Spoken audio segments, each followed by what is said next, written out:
हम डिसिग्निफिकेशन के बारे में जानेंगे। डिसिग्निफिकेशन का डेफिनेशन है जिस प्रोसेस से पैथोजेनिक बैक्टीरिया को मारकर उस वाटर को पब्लिकली यूज कर सकते हो उसे ही हम डिसिग्निफिकेशन कहते हैं। वाटर को डिसिग्निफिकेशन करने के लिए जो इस्तेमाल करते हैं वो है क्लोरीन, और जिस प्रोसेस से हम उस क्लोरीन को इस्तेमाल करते हैं उस प्रोसेस को क्लोरीनेशन कहते हैं। तो यही है डिसिग्निफिकेशन एंड क्लोरीनेशन का डेफिनेशन। और जो क्लोरीन डिसिग्निफिकेशन के लिए इस्तेमाल किया जाता है वो 20 मिनट से ज्यादा इंक्लूड ना किया जाए, ये ध्यान में रखा जाता है। अब आते हैं टाइप ऑफ क्लोरीनेशन पे। एक क्लोरीनेशन 7 हिस्सों में डिवाइड है। अब जो पहला टाइप है वो है plain chlorination. Plain and raw water को किसी टैंक में स्टोर करने के बाद जो क्लोरीन ऐड किया जाता है उसे ही प्लेन क्लोरीनेशन कहते हैं। इस प्लेन क्लोरीनेशन में क्लोरीन का अमाउंट है 0.5 ppm। ये मेथड तभी इस्तेमाल किया जाता है जब ट्रीटेड वाटर का टर्बाइडिटी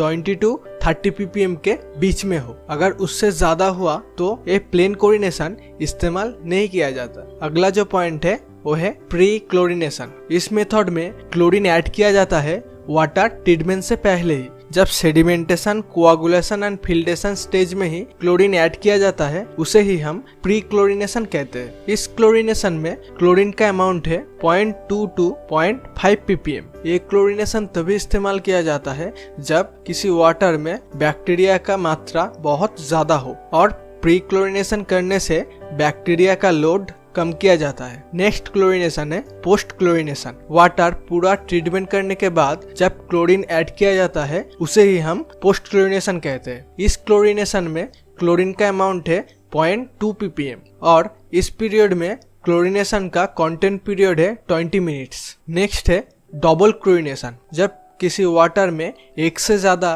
क्लोरीनेशन किया जाता है उसे ही हम डबल क्लोरीनेशन कहते हैं। जब D chlorination and post chlorination एक ही वाटर में किया जाता है तब उसे डबल क्लोरीनेशन भी कह सकते हैं। ये डबल क्लोरीनेशन तभी किया जाता है जब वाटर में हाई टर्बाइडिटी हो और वाटर कंटामिनेंट हो। Next super chlorination. जब किसी वाटर में कुछ ज्यादा ही मात्रा में क्लोरीन ऐड किया जाता है उसे ही हम सुपर क्लोरीनेशन कहते हैं। क्लोरीन का मात्रा वाटर में हाई डोज में दिया जाता है। इस क्लोरीनेशन में क्लोरीन का अमाउंट है 2 to 3 ppm। अगला है बैक पॉइंट क्लोरीनेशन। जब क्लोरीनेशन इंक्रीज होता है तब वाटर में क्लोरीन का रेंज भी इंक्रीज होता है। इसी तरह क्लोरीन का रेंज बढ़ने से ऑक्सीडाइज एंड सस्पेंडेड क्रिएट होते हैं, और ये होने से वो वाटर किसी रेसिडुअल में आप इस्तेमाल नहीं कर सकते। इसी फिनोमिनम को हम बैक पॉइंट क्लोरीनेशन कहते हैं। अगला है डी क्लोरीनेशन। जब वाटर में अनवांटेड क्लोरीन